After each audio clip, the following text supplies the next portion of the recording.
তরিকত এবং শরীয়ত দুটা এক অভিন্ন।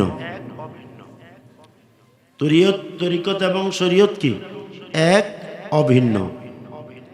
কখনো তরিকত শরীয়ত থেকে আলাদা নয়। হুজুর যে একটা উদাহরণ দিয়েছেন, দুধের মধ্যে ঘি লুকানো, দুধের মধ্যে ঘি লুকানো, তার মানে কি ঘিটা কখনো দুধ থেকে আলাদা নয়। দুধ থেকে ঘি আলাদা নয়, কিন্তু ঘিটাকে ঘি হিসাবে রূপান্তর করতে যে একটা প্রক্রিয়া, সিস্টেম জানা, বা এটাকে দুধ থেকে বের করে এনে ঘিতে রূপান্তর করতে যেই আমাদের পদ্ধতিটা, এই পদ্ধতিটা হচ্ছে মূলত তরিকত। আর ঘিটা হচ্ছে আমাদের মূল চাহিদা, হাকিকত, মারেফাত যাই বলেন। কেন বললাম? সৈয়দুনা ইমাম শেখ জুনায়েদ বাগদাদি রাদিয়াল্লাহু তাআলা আনহু বলেছেন, তরিকতুনা মুকাইয়াদাতুন বিল কিতাবি ওয়াস সুন্নাহ। আমাদের তরিকা হোক এটা কাদরিয়া, সিস্তিয়া, নকশবন্দিয়া, মুজাদ্দিদিয়া, যাই হোক, আমাদের তরিকাগুলো কোরআন এবং সুন্নাহর মাঝে সীমাবদ্ধ। কোরআন এবং সুন্নাহর মাঝে সীমাবদ্ধ। আমরা দেখি একদল লোক আছে যাদের কারণে মূল বুজুর্গানে দ্বীনদেরকে এখন মানুষ ঘৃণা করতে শুরু করেছে। নাউজুবিল্লাহ। ওলি আল্লাহদের মাজারগুলোতে হামলা শুরু করেছে। এটার মূল কারণটা দুটা। একটা কারণ হচ্ছে যারা শত্রু, যারা দুশ্মন, তাদের কোনো কারণ লাগে না, এমনিতে তারা দুশ্মন, শত্রু। আর আরেকটা হচ্ছে বাহ্যিক কিছু কারণ আছে। সেটার মধ্যে অন্যতম হচ্ছে হয় কোরআন মানে সুন্নাহকে খেলাপ করে, সুন্নাহর বিরোধিতা করে, এরকম কিছু বিষয় আছে। অনেক সময় কোরআনকে মানতে গিয়ে বলে যে হাদিসগুলো উমাইয়াদের বানানো। এই কথাগুলো কিন্তু অনেক তরিকতপন্থীরা বলে। তখন দেখা গেছে এটা টোটাল ইসলামী সমাজে এটা একটা বিরাট ফিতনা তৈরি হয়। এই কথাগুলো আমাদেরকে কি করে? বিভ্রান্ত করে। তো যার কারণে আমরা বলবো আরেকটা বিষয় হচ্ছে কোরআনুল কারীম। অনেকে কোরআনুল কারীমকে মানার নামে অপব্যাখ্যা করে। কোরআনুল কারীমকে মানার নামে কি অপব্যাখ্যা করে। আমরা প্রথমে যিনি বক্তব্য রেখেছেন, চমৎকার, খুব সুন্দর আলোচনা করেছেন। নামাজ কোরআনে কারীমে আল্লাহ পাক বলেছেন, আকিমিস সালাহ, আকিমুস সালাহ, তোমরা নামাজ কায়েম করো। এখন এই কায়েমটা কি? আমরা ফিজিক্যালি, প্র্যাকটিক্যালি আমরা আমাদের বডি দিয়ে, অজু দরকার ছিল, অজু করেছি, রুকু ছিল, সিজদা ছিল, তাসবিহ ছিল, সূরা ছিল, আমরা অন্যান্য কিছু নিয়ম কানুন ছিল, এগুলো সব আমরা আদায় করেছি। এটা যেমন নামাজ কায়েমের একটা অর্থ, ঠিক অনুরূপ নামাজের মূল উদ্দেশ্যটা কি? উদ্দেশ্য হচ্ছে আল্লাহ তাআলার সাথে সম্পর্ক তৈরি করা। তো আল্লাহর সাথে সম্পর্কটা কি? সেটা নামাজের মাধ্যমে আল্লাহ তাআলার ধ্যান, খেয়াল, জিকির নিজের মধ্যে সর্বদা জারি রাখা। এই যে দুটা সাইড, একটা হচ্ছে বাহ্যিক নামাজ, আর একটা হচ্ছে অন্তর্লীন। আমি নিজেকে আল্লাহর সাথে সম্পর্ক করে রাখলাম। যেমন হাদিস শরীফ আসছে, 7 ব্যক্তি হাসরের ময়দানে যখন কোনো ছায়া থাকবে না, ওই কঠিন মুহূর্তে 7 ব্যক্তি আল্লাহর আরশ আজিমের নিচে ছায়া পাবে। এর মধ্যে এক ব্যক্তি হচ্ছে যিনি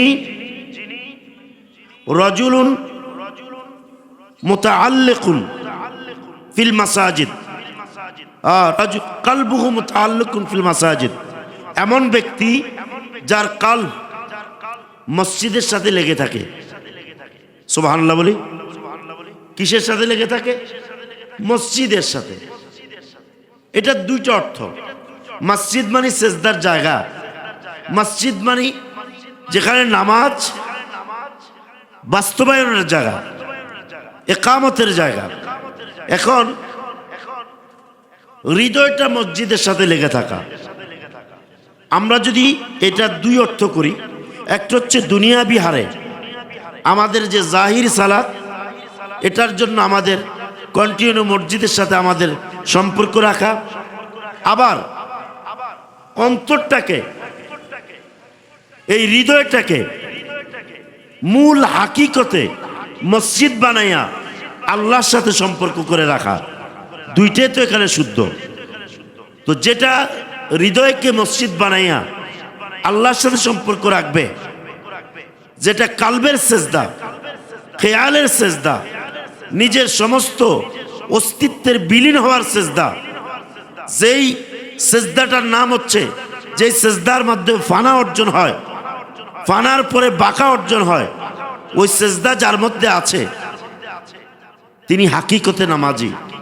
যেমন সত্য, আবার জাহিরি হালে আমাদের যে দৈহিক নামাজ, এটাও তো আমাদের লাগবে। এই দুইটাকে মিলে হচ্ছে আকিমুস সালাহ। কিন্তু আমরা দেখি একদল জাহিরি নামাজ পড়তে গিয়ে বাতিনি আল্লাহর সাথে যে সম্পর্কের নামাজ, এটাকে অস্বীকার করে। এর হচ্ছে শরীয়তপন্থী একদল, যারা তরিকত, মারেফাত, হাকিকতকে অস্বীকার করে। আরেক দল আছে যারা কালবি জিকিরের নামে, বাতিনি নামাজের নামে, বাতিনি সেজদার নামে যারা আপনার জাহিরি নামাজকে অস্বীকার করে। মূলত দুইটাই বাতিল। দুইটাই কি? আমরা ঘি তুলতে গেলে যেমন দুধ লাগবে, ঘি তুলতে গেলে কি লাগবে? দুধ লাগবে। তো আমাদের দুধ এবং ঘি, দুধ প্রথমেই লাগবে। দুধটাকে যদি আমরা জাহিরি শরীয়ত ধরি আর দুধের মধ্যে লুকাইত, সে বাতেনটা হচ্ছে আমাদের মারফাত, হাকিকত, সেটা হচ্ছে আমাদের ঘি। আর ঘি তোলার যে পদ্ধতি, কারণ ঘি সবাই তুলতে পারে না, আমরা তো ঘি তোলার সিস্টেম জানি না, একজন কারিগর থেকে জানতে হবে। এই কারিগর হচ্ছে একজন কামেল মুর্শিদ। একজন কি? কামেল মুর্শিদ। এই কামেল মুর্শিদের কাছে গেলে আমরা ঘি তোলার পদ্ধতি জানতে পারবো, প্রকৃত নামাজি হতে পারবো। যার জিকির করি তাকে তালাশ করে আমরা পাবো।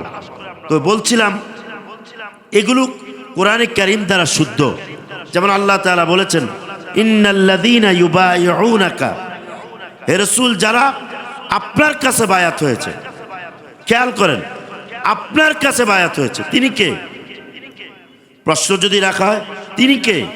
তিনি তো সৃষ্টি, তিনি তো স্রষ্টা নন, তিনি রাসূলুল্লাহ, তিনি তো একজন পীর ও কামেল, রাসূলুল্লাহর প্রতিনিধি, যার কাছে আমরা বায়াত হই।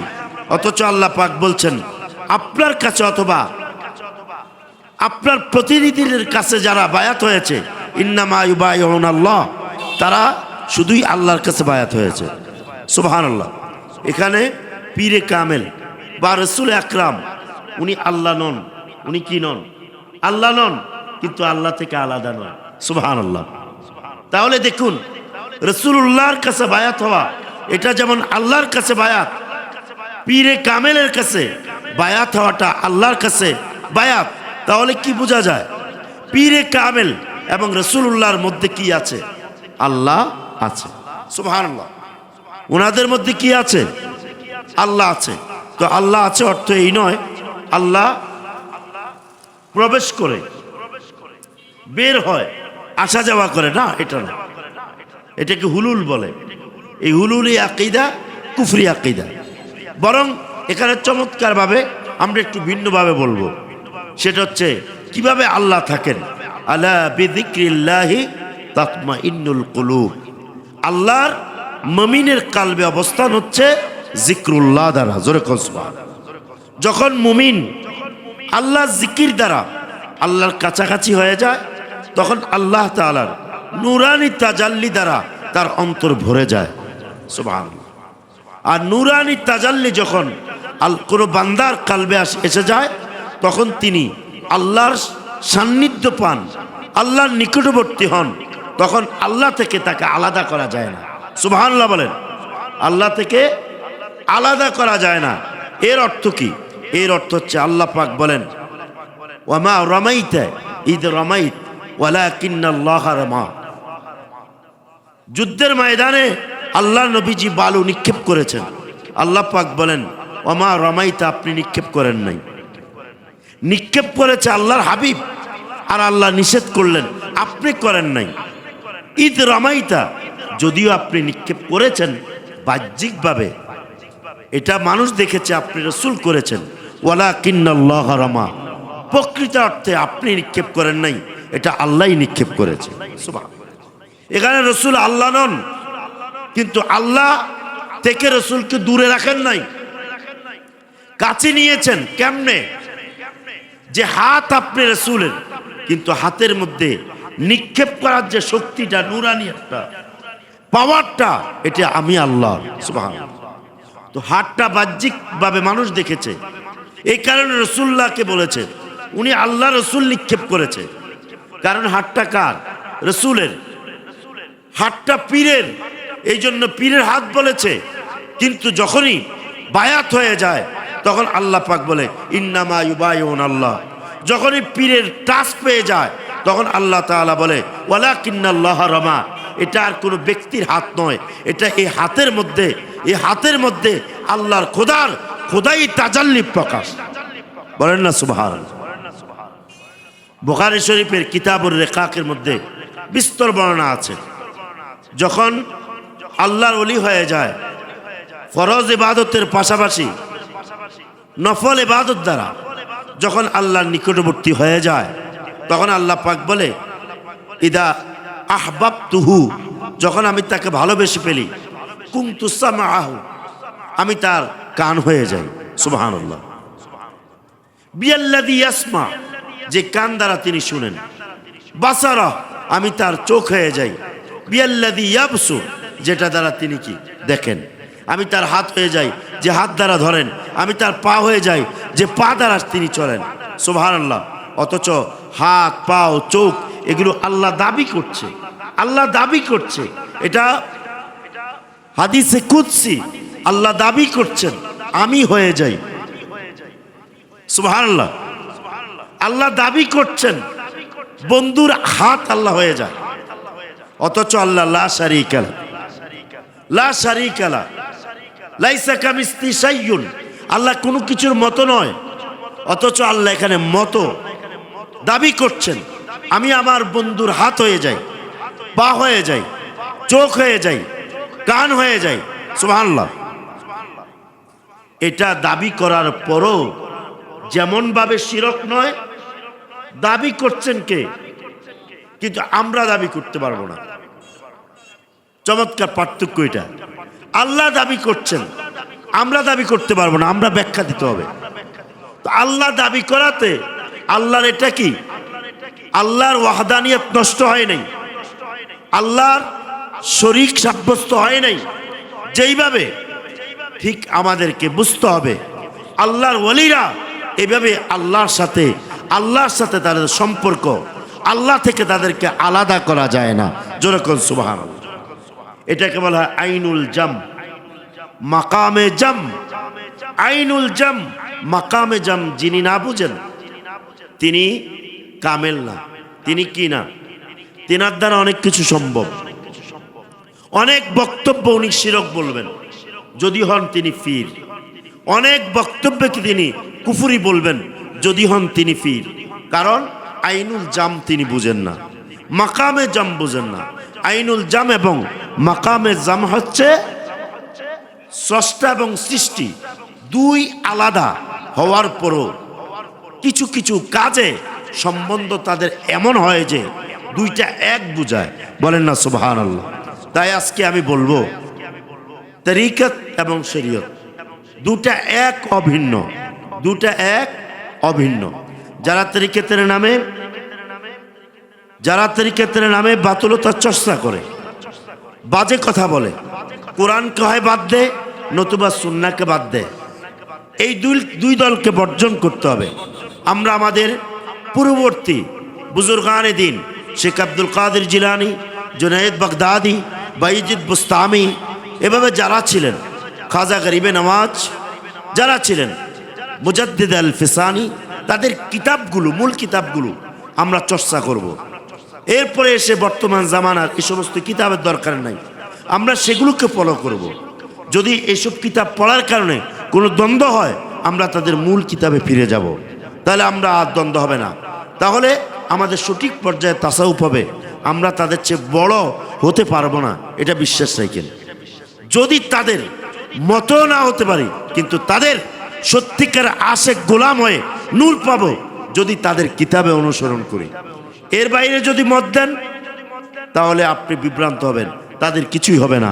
আল্লাহ তাআলা আমাদের প্রত্যেককে সত্যিকার অর্থে শরীয়ত তরিকতের সমন্বয়ে আমাদেরকে তাসাউফ চর্চা করার মতো তৌফিক দেখ। আমিন। আসসালামু আলাইকুম ওয়া রাহমাতুল্লাহি ওয়া বারাকাতুহু।